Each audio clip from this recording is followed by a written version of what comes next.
Hello दोस्तों, आप सभी का बहुत बहुत स्वागत है अक्षय वन यूट्यूब चैनल पर। और आज मैं आपके लिए लेकर आया हूँ जंगलों की कुछ बिल्कुल सच्ची और बहुत ही डरावनी पैरानॉर्मल घटनाएं। दोस्तों, आज जो घटनाएं मैं आपको बताने वाला हूँ वो सभी घटनाएं खुद उन लोगों ने शेयर की हैं जिनके साथ ये घटनाएं हुई थी। दरअसल दोस्तों, रेडिट पर एक यूज़र ने एक पोस्ट डाल के लोगों से सवाल पूछा था कि क्या कभी किसी के साथ जंगल में कोई डरावनी या रहस्यमय घटना हुई है। तो इस बात का जवाब देते हुए उस पोस्ट के कमेंट सेक्शन में कई लोगों ने जंगल में हुए अपने कुछ बहुत ही अजीब और डरावने एक्सपीरियंस शेयर किए थे। और वही एक्सपीरियंस आज मैं आपके लिए लेकर आया हूँ। आज के वीडियो में मैं आपको जो भी घटनाएं बताऊंगा उन सभी घटनाओं के स्क्रीनशॉट भी मैं आपको दिखाता जाऊंगा। आज मैं आपको हर घटना के शुरुआत में ही उस घटना का असली स्क्रीनशॉट दिखा दूंगा ताकि आप जान सकें कि ये घटनाएं बिल्कुल रियल हैं और ये मनगढ़ंत कहानियां नहीं हैं।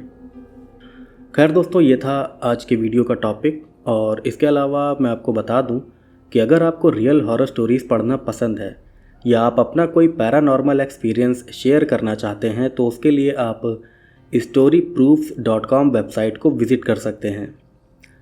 इस वेबसाइट पर आप रियल हॉरर स्टोरीज़ पढ़ सकते हैं और साथ ही अपना एक्सपीरियंस भी शेयर कर सकते हैं। वैसे दोस्तों, आप लोग मेरे वीडियोस पर आने वाले एड्स देखकर मुझे भी सपोर्ट कर सकते हैं। इसके अलावा मेरे वीडियोस को आप अपने फैमिली और फ्रेंड्स के साथ शेयर भी कर सकते हैं। खैर, ये था इंट्रो और अब आते हैं अपनी आज की पहली हॉरर स्टोरी पर। तो आज जो पहली डरावनी घटना मैं आपको बताने जा रहा हूँ उसका स्क्रीनशॉट आप अपनी स्क्रीन पर इस समय देख सकते हैं। ये घटना डॉग डिमा डोंग नाम के एक यूज़र नेम वाले शख्स ने कमेंट करके शेयर की थी और आगे मैं आपको उन्हीं के नज़रिए से ये पूरी घटना बताऊंगा।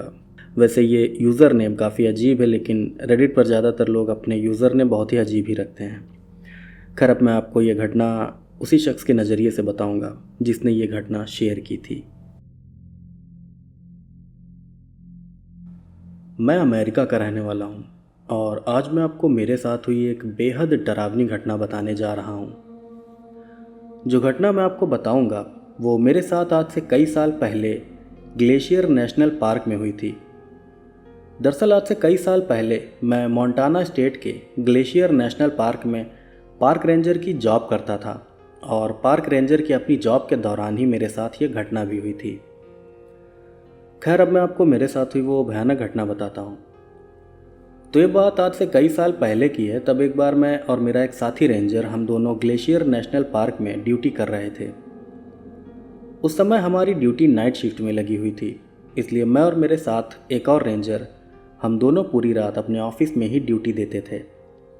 तो इसी तरह एक बार हमारी ड्यूटी के दौरान रात के 3 बजे हमारे पास एक कैंपर की कॉल आई थी।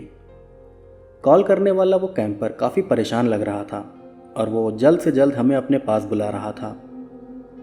जब हमने उस कैंपर से परेशान होने की वजह पूछी थी तब उसने हमें साफ साफ कुछ भी नहीं बताया था। उसने हमसे सिर्फ इतना कहा था कि वो बहुत परेशानी में है और उसको जल्द से जल्द हमारी मदद चाहिए। कॉल करने वाला वो शख्स काफ़ी परेशान लग रहा था, इसलिए हम समझ गए थे कि हमें उसकी मदद के लिए जल्दी निकलना पड़ेगा। खैर, फिर हमने उस कैंपर से उसकी लोकेशन पूछी और फिर मैं और मेरा साथी रेंजर हम दोनों उसकी लोकेशन की तरफ निकल गए। उस कैंपर ने अपनी जो लोकेशन बताई थी वो पहाड़ी इलाके में थी और वहाँ तक हम सिर्फ पैदल ही चलकर जा सकते थे।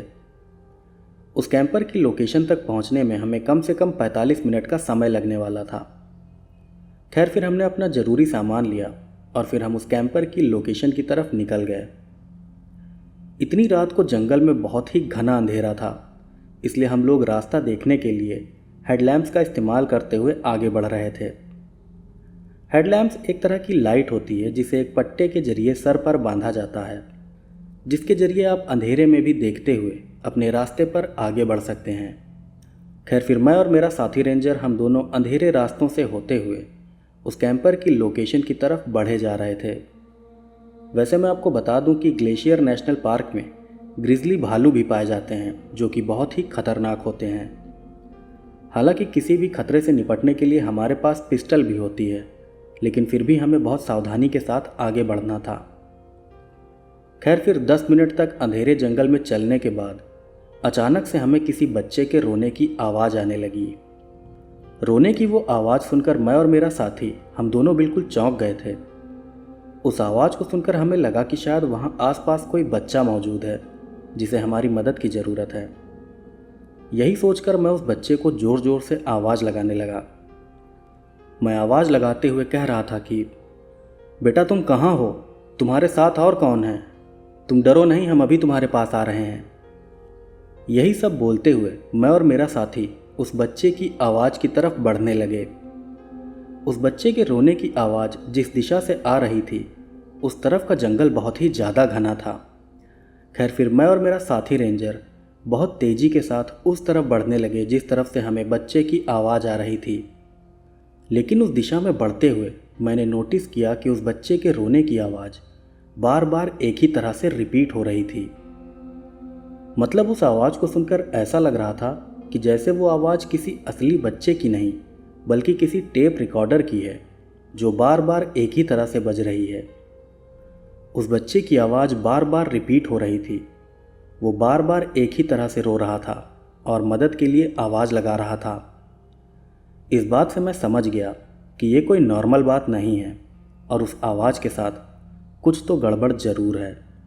फिर ये बात समझ में आते ही मैं अपनी जगह पर ही रुक गया और मुझे देखकर मेरा साथी भी वहीं पर रुक गया। फिर मेरे रुकते ही मेरे साथी ने मुझसे कहा कि क्या हुआ, तुम रुक क्यों गए? तब उसकी बात पर मैंने कहा कि ज़रा उस रोने की आवाज़ को ध्यान से सुनो, वो आवाज़ बार बार रिपीट हो रही है। कोई भी बच्चा ऐसे नहीं रोता है। मेरी बात पर जब मेरे साथी ने भी उस आवाज़ पर ध्यान दिया तब उसे भी ये बात समझ आ गई। इस बात से मेरा साथी भी बहुत डर गया था क्योंकि वो भी जानता था कि जंगल में कुछ ऐसी चीज़ें भी रहती हैं जो इंसानों को उनके रास्ते से भटकाकर उनकी जान ले लेती हैं। खैर फिर खतरे को देखते हुए मैं और मेरा साथी हम दोनों वापस सीधा अपने ऑफिस आ गए।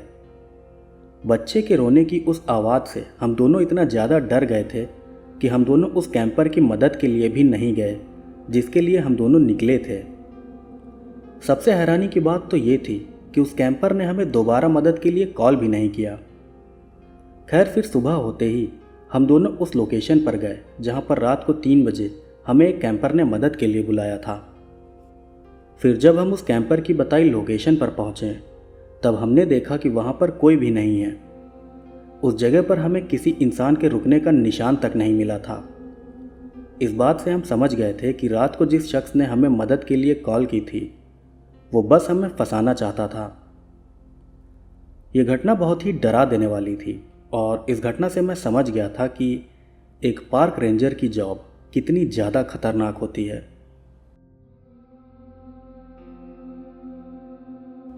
दोस्तों ये थी जंगल में घटी पहली सच्ची डरावनी घटना जो कि अमेरिका के एक पार्क रेंजर ने शेयर की थी। और अब मैं आपको बताता हूँ जंगल की ही एक और भयानक घटना। अब जो घटना मैं आपको बताऊंगा वो भी एक शख्स ने रेडिट पर शेयर की थी और उस घटना का असली स्क्रीनशॉट भी आप अपनी स्क्रीन पर देख सकते हैं। खैर अब मैं आपको ये घटना उसी शख्स के नज़रिए से बताऊंगा जिसने ये घटना शेयर की थी।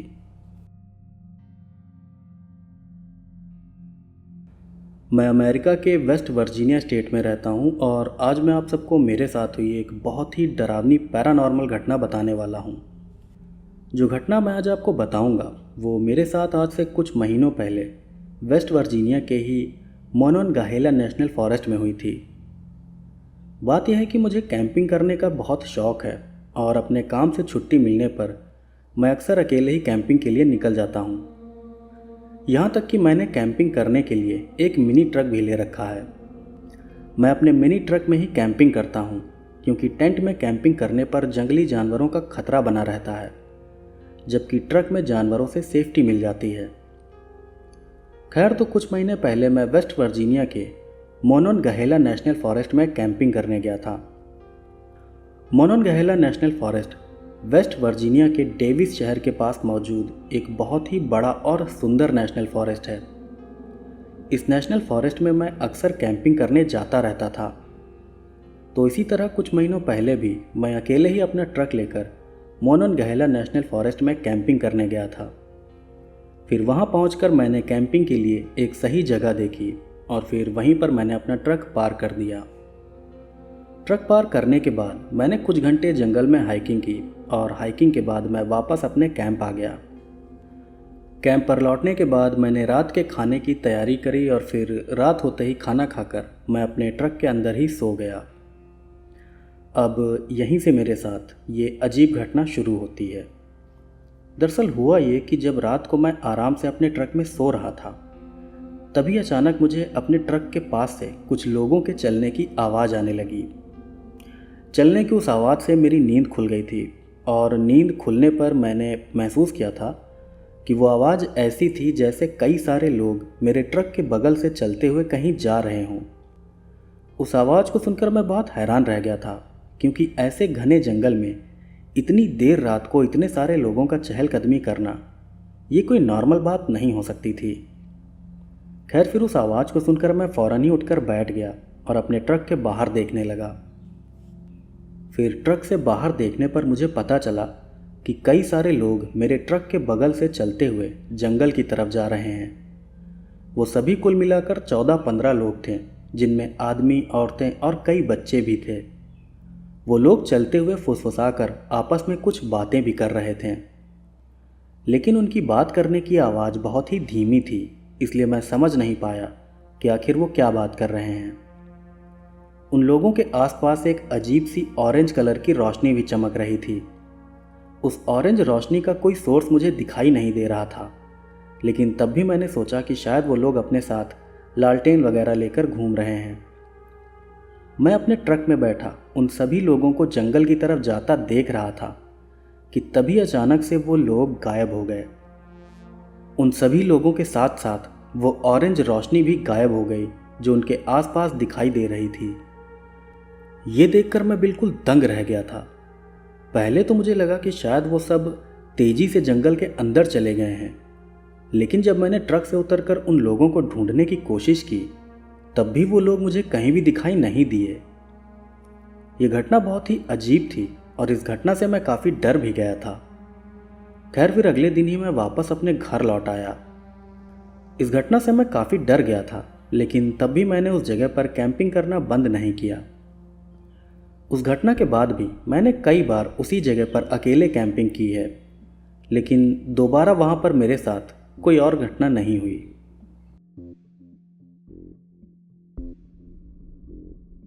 दोस्तों, ये थी जंगल में घटी दूसरी डरावनी घटना और अब मैं आपको सुनाता हूँ जंगल की ही एक और भयानक घटना। अब जो घटना मैं आपको बताने वाला हूँ वो कटरबक नाम के एक यूज़र नेम वाले शख्स ने शेयर की थी। आप उस पोस्ट को भी देख सकते हैं, उस कमेंट का स्क्रीनशॉट अपनी स्क्रीन पर देख सकते हैं। तो आगे मैं आपको ये पूरी घटना उसी शख्स के नज़रिए से बताऊंगा जिन्होंने ये घटना शेयर की थी।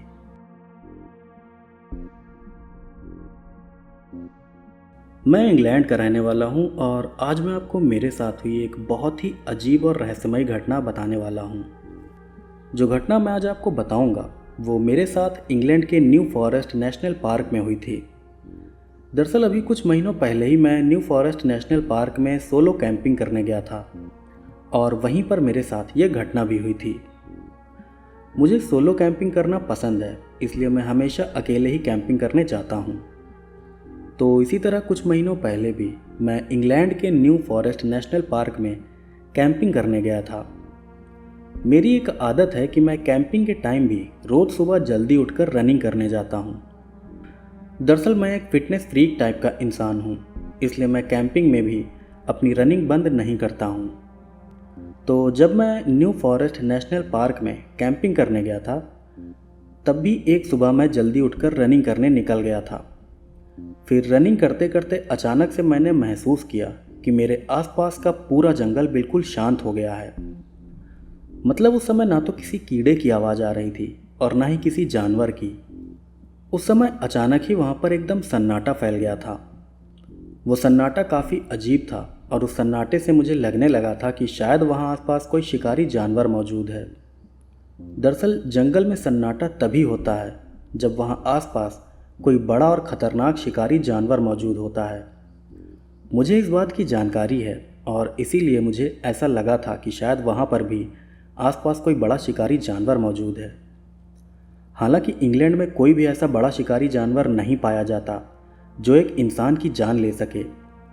यही वजह थी कि मैं अच्छे से समझ रहा था कि मुझे उस सन्नाटे से डरने की कोई ज़रूरत नहीं है। मैं ये बात अच्छे से जानता था कि मुझे किसी शिकारी जानवर से खतरा नहीं है, लेकिन तब भी न जाने क्यों वो सन्नाटा मेरे मन में एक अजीब सी दहशत पैदा कर रहा था।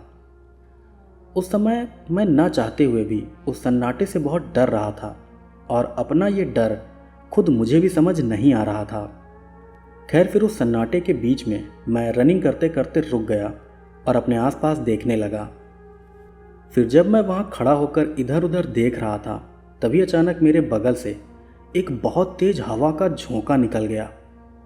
हवा का वो झोंका ऐसा था जैसे मेरे बगल से कोई तेज रफ्तार ट्रेन गुजर गई हो। हवा के उस झोंके में इतनी फोर्स थी कि मैं डिसबैलेंस होकर अपनी जगह से 2 कदम पीछे हट गया।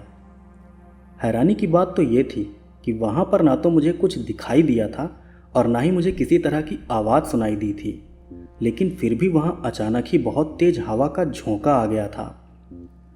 उस समय मुझे ऐसा लगा था कि जैसे मेरे बगल से कोई अदृश्य ट्रेन निकल गई हो। खैर, फिर उस झोंके के गुजरने के बाद जंगल का सन्नाटा भी अपने आप ही गायब हो गया। अब जंगल में कीड़े मकोड़ों और जानवरों की आवाज़ें भी आने लगी थीं। इस बात से मैं समझ गया था कि वहाँ पर वो सन्नाटा उसी हवा के झोंके की वजह से फैला था। वो हवा कहाँ से आई थी और आखिर मैं उस हवा के सोर्स को देख क्यों नहीं पा रहा था, ये बात मुझे आज भी समझ नहीं आती है।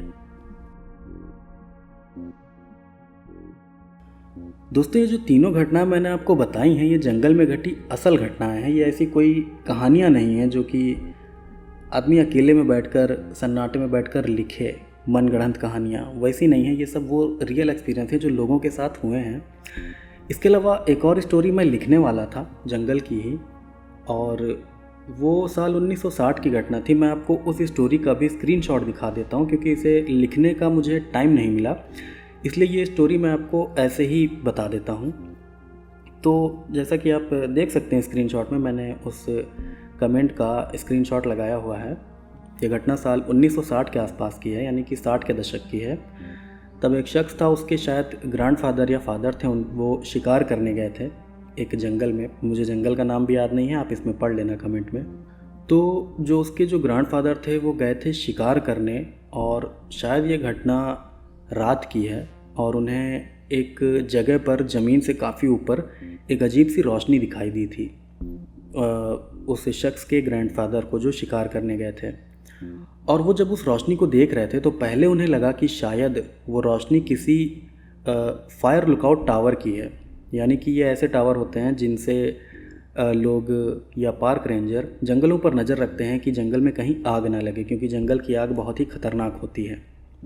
तो पहले उन्हें लगा कि शायद वो आग पर नज़र रखने वाला कोई टावर है जिसमें रोशनी चमक रही है। लेकिन जब वो थोड़ा पास गए उस लाइट के, तब उन्होंने देखा कि उस लाइट के नीचे कोई स्ट्रक्चर नहीं है, मतलब कोई टावर नहीं है, कुछ नहीं है, वो बस लाइट हवा में ऊपर मंडरा रही है। और उसके बाद जब उन्होंने नीचे देखा, उस लाइट के नीचे देखा, तो उन्होंने वहाँ पर कुछ ऐसी भयानक चीज़ देखी जिसे देखकर वो इतना ज़्यादा डर गए थे कि उनके पास एक हाई पावर की राइफ़ल थी, और राइफ़ल होने के बाद भी वो बहुत ज़्यादा डर गए थे, और इतना डर गए थे कि उन्होंने ये चीज़ किसी को बताई ही नहीं कि आखिर उन्होंने देखा क्या था।